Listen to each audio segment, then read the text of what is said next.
Welcome to Cody in the Cinema. Today I have the extreme pleasure to talk about 3 Japanese masterpieces, and I've had all 3 of these on DVD for a very long time. I love each of these films, and you absolutely must see them if you're a fan of Japanese cinema, the Criterion Collection, just film in general. These are 3 real good ones. The first is a film that Scorsese loved, Ebert loved, I love. It's called Ugetsu, and you can see my old DVD copy here. Has a little small jacket and comes with a little book. I don't know if the Blu-ray does. Just really nice piece of physical media. Ugetsu is sort of a film that walks the line between real and the fantastical. Space and time, as some people put it. If you've seen the film Stalker, you might know a little bit of what I'm talking about with the zone and how that picture works. But Ugetsu is something of a mystery. It's something of a cautionary tale. It has an Aesop's fable kind of feel to it. Ebert said, 2 brothers, one consumed by greed, the other by envy. In a time when the land is savaged by marauding armies, they risk their lives and their families to pursue their ambitions. It tells the stories of one of the great films, Kurosawa's Rashomon, which helped to introduce Western folks to Japanese cinema. And I might even like this better than Rashomon. I don't know. It's a deeply enchanting film. There is a beautiful lake scene where we see some of the people. They're under duress, and they're, to the 2 men that end up having the greed issue, and they're with their families, and then they're on a boat and they see someone else who gives them something of a most dangerous game like warning. I used to teach that story, and it's a stunning sequence. This person on a boat warning them. It's very heavy-handed in the foreshadowing, and I think that helps build this fantastical part that comes up later. But people have commented. I watched a lot of different takes on Ugetsu. Scorsese's, just different film scholars and stuff. And I think we all kind of agree that that line between the real and the fantasy and how that's played around with is something you really can only do with cinema, with great films, great filmmakers. Light, shadow, all that stuff's there. And again, I've only seen this on the DVD, so every time I go back and I look at, stills and different pieces from a better, maybe more upgraded version, I'm continually impressed with how beautiful it looks. Especially there's this sequence where, the men are selling pottery, and one of them runs into this, I'm going to call her a rich lady so that I don't go too far into the plot for you.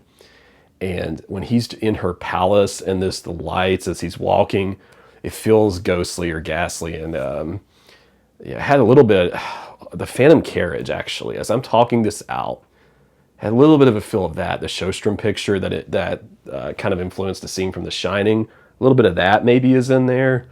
And it's just, every time I watch it, it's a feeling. It's the kind of film that you watch and you turn the lights off and you watch at night, and it absorbs you with how beautifully fantastical it is. Similar to the Beauty and the Beast 40s picture, the French movie, maybe the first non-English film I ever saw in a French class. It kind of similar to that, and you stop caring about what's real and what isn't, but you do learn moral lessons from it. I mean, these men do go out of their way to gain these fortunes in war, but the war parts, the conflict, it's brutal. It's absolutely gruesome. I've talked recently on my channel about the Burmese harp, and it's got fires on the plane, right? It's got some of that anti-war effect in it, and there's like a sequence where some people are just on the road and they're being ambushed by soldiers. So for something to be that gritty and have that, and then just seamlessly blend with the fantastical, it's a real stunning piece of filmmaking.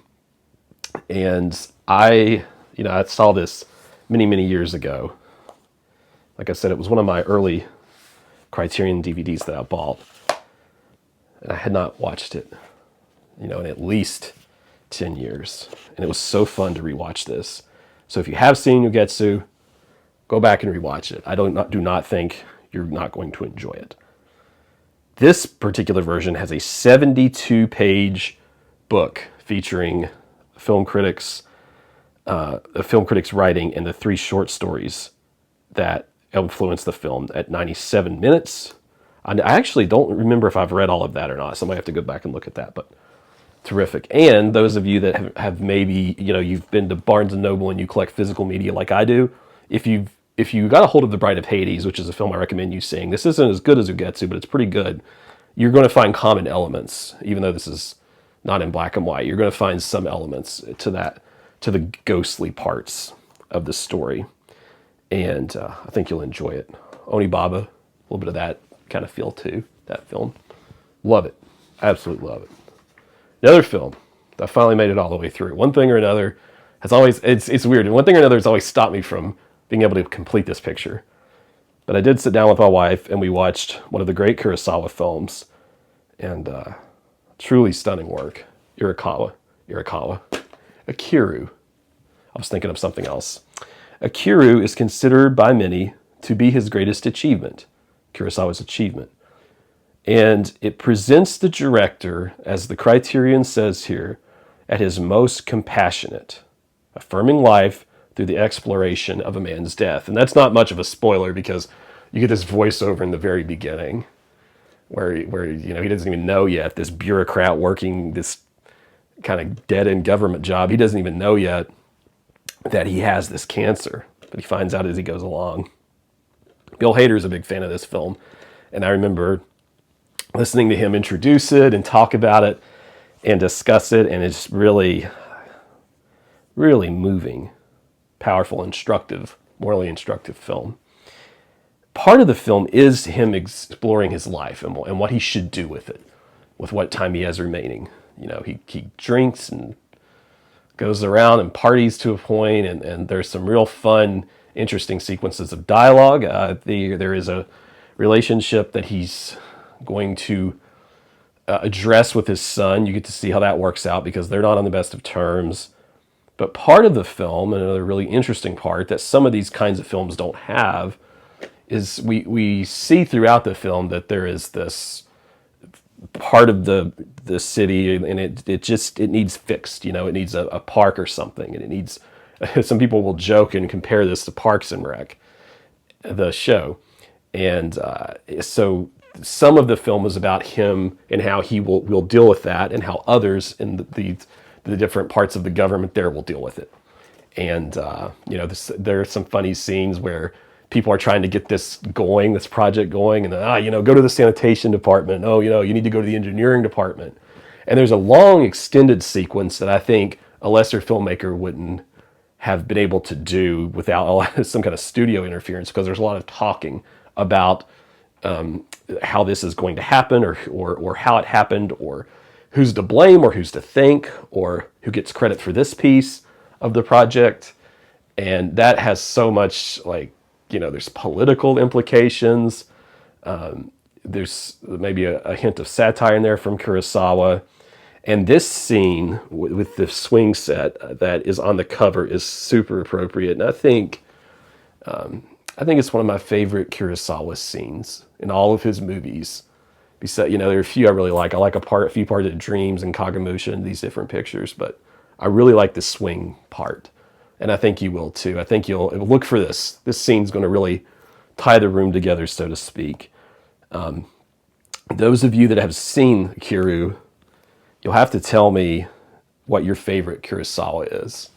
I don't know. It changes every time I watch a Kurosawa. I really got into Stray Dog, whenever that BFI release. And, sometimes I'll say, well, I'm really into Kagemusha, or, whatever. It seems like whatever I've watched last, it tends to be my favorite from him. But I think this is a great place to start with the director. And it's not one of his samurai movies. So if you're wanting to see something that's not that, maybe you've already seen The Seven Samurai, this can be a really good place to start. A terrific rewatchable film, just like Ugetsu. I'll enjoy seeing it again. But finally, in what is perhaps becoming a top film of mine, I don't know, it's probably going to be almost my second favorite film of all time. It's really good. For my favorite director. This is the timeless, inspirational, devastating Yasujiro Ozu film, Tokyo's Story. And I'm absolutely, completely in love with everything about it. I wouldn't change a frame. I wouldn't change a moment. It is a perfectly made family drama. Ebert said, which Ebert's how I learned about all three of these. So that's why I'm reading from him. Because Roger Ebert introduced me to so many great movies. No story could be simpler. An old couple come to the city to visit their children and grandchildren. The children are busy, and the old people upset their routines in a quiet way without anyone admitting it. The visit goes badly. This is there's a term for this, and I hope I'm kind of explaining this correctly. This Ozu and others did dramas that are part of the Shomengeki, Shomengeki genre, and it's a very realistic genre. It focuses on, I think the best way to explain it is lower middle class, and some of you who know a little bit more about this than I do, maybe you can correct me there, but so many of the best films, in my opinion, in Japanese film history, really focused on these family dramas, and that's probably why I love Ozu so much. When I watched this, and I hadn't seen this since around COVID, just these cold, stark, industrial images that sort of put you in this mood that like life should be business and serious, and you gotta take things like family and throw them aside so you can make another buck or get along with your everyday task. It's subtle that the way Ozu does that, and I really picked up on that this time. But I love Floating Weeds. The other film is so much more, so colorful and just full of life and zest, and it's felt very much the opposite of that. Now, early on in the film, when we find out the grandparents are coming, there's a young boy, and he has to have I think his desk has to get moved in the house to accommodate the grandparents. And he does the little kid thing where he stomps his feet and gets upset. And that sets up the whole inconvenience thing that the film's going for so well. And the rest of the film isn't necessarily that dramatic. It's in subtle ways you realize that this is not no one's comfortable. No one's, this is a funny thing that happens. And just as a little anecdote here, every time my dad comes up to visit, because I think a lot about my own family with this, I always put on films on physical media, and I'll make him watch something. I'll be like, the last time he was here, it's like, all right, we're gonna watch Airplane and The Naked Gun, and I think we enjoyed it. But I always feel bad because I'm always telling him what we're gonna watch, because I'm the film guy, and I try to pick stuff I think he'll like. But I know that he's probably would just rather put on whatever he feels like. So I know that he's probably being inconvenienced to a point by whatever I want to do. Or if I'm at his house, I like the house a little cooler than he does. So I'm being a little bit inconvenienced, or he is, depending on who's going to win that air conditioning battle, right? And those are the kinds of real conflicts that we all face when we visit anyone, right? It doesn't mean you don't like the person. It just means that no matter what, we can't all, connect perfectly together. And the film is so honest about that. I think it's kind of an underrated part about the film. Shishiiryu as the father figure, as usual, he's this real grounded, little speaking. He doesn't speak a lot. He gets a lot of, expression out of these guttural sort of responses, these grunts and things that he does. You can actually go to YouTube and look at all the times Shishiiryu says, or yes, or whatever. But really, my favorite character, other than the maternal figure, who's great in this, is for my favorite actress, Setsuko Hara, plays Nariko. So she's not actually one of their grandchildren. She was married to a man who was like their son, but something happened to him and he's passed away, and you find out a little bit about that. And she becomes very close to the family. And some of the most tender, best sequences in the film involve Setsuko Hara's character, even though you don't necessarily know that in the beginning. And the last hour or so of the film, the family faces a major crisis. And where part of the film is about the inconveniences that people are putting each other through, the section where they face the family crisis, that is a really touching, sad, tough to watch. I think when you see it, or if you've seen it, every single person who's ever had a family member is going to be able to relate to that last hour. And it's some of the best cinema ever. There are some just the philosophy, like taglines, like there's so many different things that the characters say that are so inspirational. You walk away from the film a better person. You really do. And I think you'll walk away from the film a more patient person, a more empathetic person, a kinder person. And it's probably, you know what, like maybe watch this before Thanksgiving, like, or like a Christmas if you're visiting family.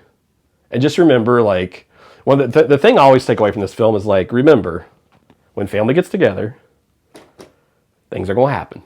And you work together and you work through those things. It is, I love Ozu. I just, the immense respect I have for him. And on top of how much I love Ozu, he really probably helped make Wim Wenders the great director he is. So, like, for example, Perfect Days, which I love, probably would have never happened in the same way with the same strength without Ozu existing, because, like, it's in Tokyo. And so it's really, like, his influence is just endless. And I would just recommend watching any of his pictures you can. So you can see my favorite, obviously, watching my video. But I really enjoyed talking to you about 3 masterpieces of Japanese cinema that I love. If you like my video today and want to click that thumbs up, I'd appreciate it. Help grow the channel there. Tell me, what Japanese masterpiece should I not miss that everybody should see? Subscribe if you haven't to Cody in the Cinema.